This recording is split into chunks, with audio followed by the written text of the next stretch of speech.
Hi, good evening everyone. Welcome to Coding Hives. This is Rasina with you. Hope you all are doing good.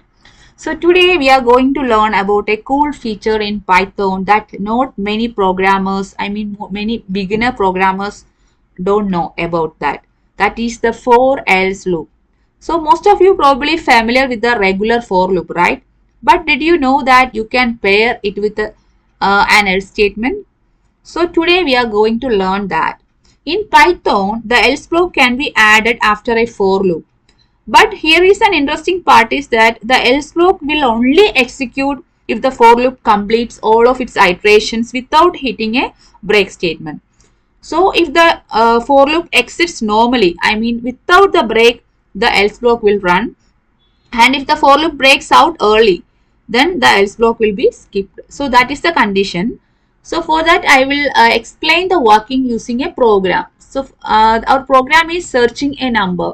So I already wrote a list of numbers like 1 to 5. So here I want to search a particular number is there in my list or not. Okay.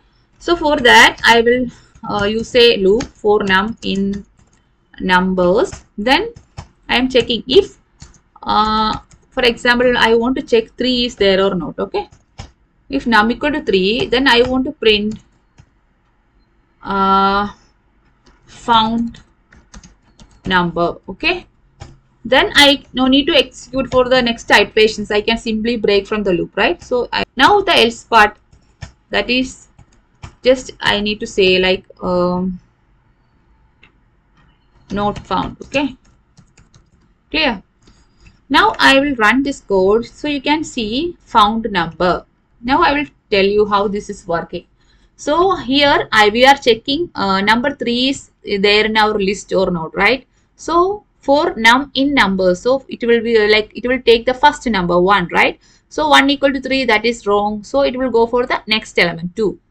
So here 2 is also wrong. Then it will go for the next element 3, right? Here, yeah, num is 3, right? 3 equal to 3, that is correct. The condition is true. So it will print found number. So we get the output found number. Then it will break from the loop.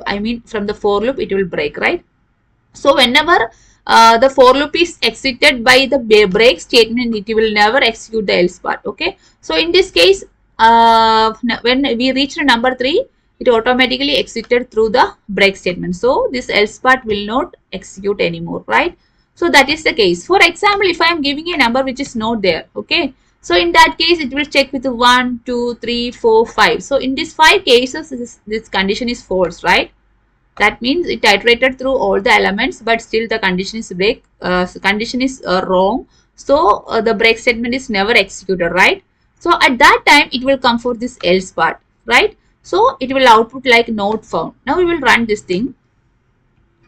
So we will get like not found. Clear? So now our question is like checking a prime number.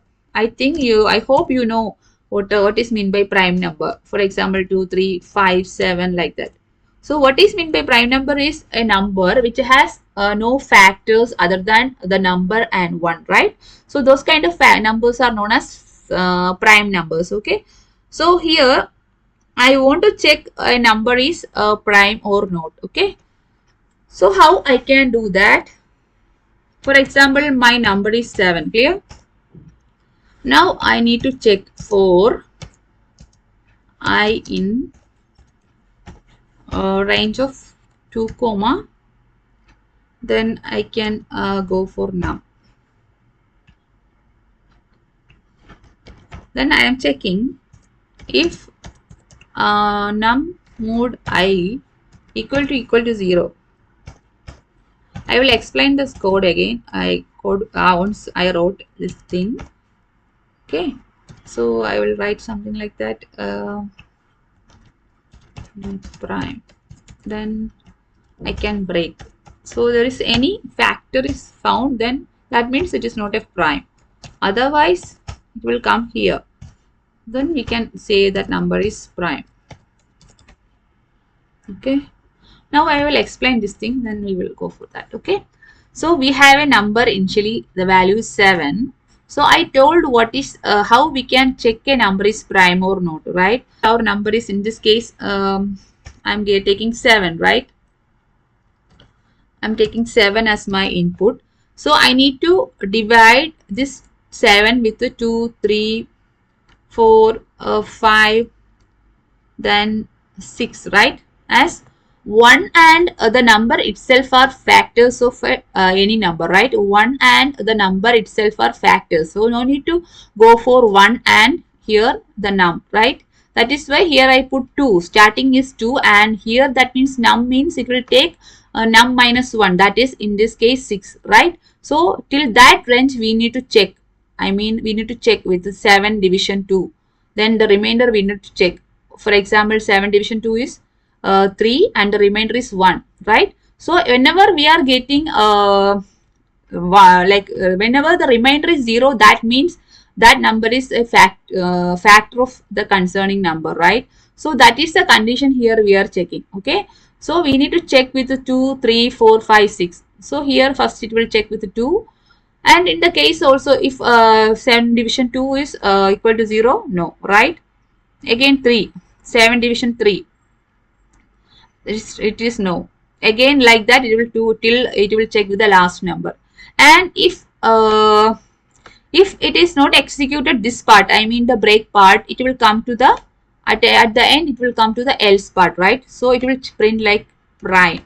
So we will go for this code, run this code.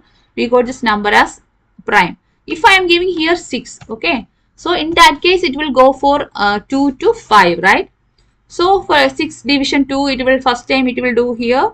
So it will get 0 as remainder, right? 6 division 2 is 3 and the remainder is 0. That means it takes like it got one factor. If there is any at least one factor, that means it is not a prime, right? So here we can see, yeah, we got not prime. Clear? So here I will again explain this thing. Here the for loop checks each number from 2 to num minus 1. Why I put num minus 1 means here we are giving a range as num. That means it will check till num minus 1 only, right?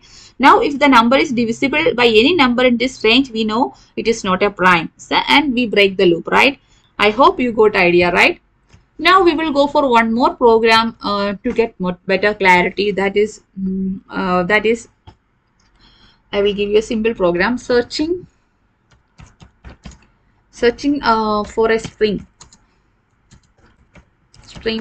in a list. Okay, so that how I can do. For example, I have a name list. I can give a name. I will give my friend's name, Sipsa. Then Gopika, then Sanat, then Hima. Okay, then I need to check if one name is there or not in my list. Okay, so I am giving for n in, or we will give it as names. Okay, whenever we are giving a variable name, it should be user friendly so that they can understand what we mean. Okay, so that is one thing you need to be keep in your mind. For name in names, what I need to check if for example name equal to Sipsa. Okay, if name equal to Sipsa, then I need to yeah, I found the name, right? Then I need to just print found.